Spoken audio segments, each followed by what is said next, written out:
হাতে কি সময় কম? তাহলে এরকমভাবে ঘুগনি বানিয়ে দেখো। সকালবেলার ব্রেকফাস্টে কিন্তু দারুণ লাগে। আগের দিন ভিজিয়ে রাখা মটর আর তার সাথে কেটে নিয়েছি ডুমো ডুমো করে আলু আর কাঁচা লঙ্কা।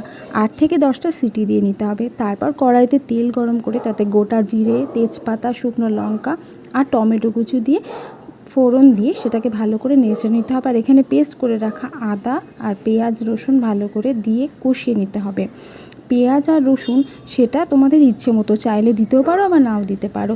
আর এখানে পরিমাণ মতো লবণ আর হলুদ দিয়ে ভালো করে নেড়ে চেড়ে নিতে হবে।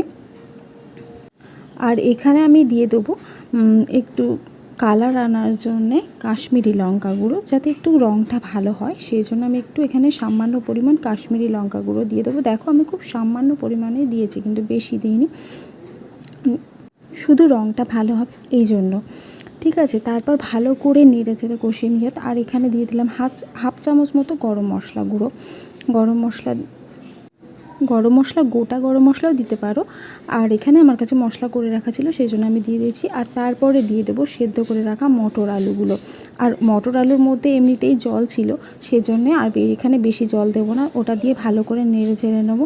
একটু জলটা যখন একটু শুকনো হয়ে আসছে, তারপরে ওতে একটু অল্প হাফ কাপ মতো গরম জল দিয়ে দেবো। গরম জলটা দিয়ে আবারও কিছুক্ষণ নাড়তে হবে। নাড়ার পর 10 থেকে 15 মিনিটের দরকার নেই, 10 মিনিট ফুটিয়ে নিলেই পারফেক্ট।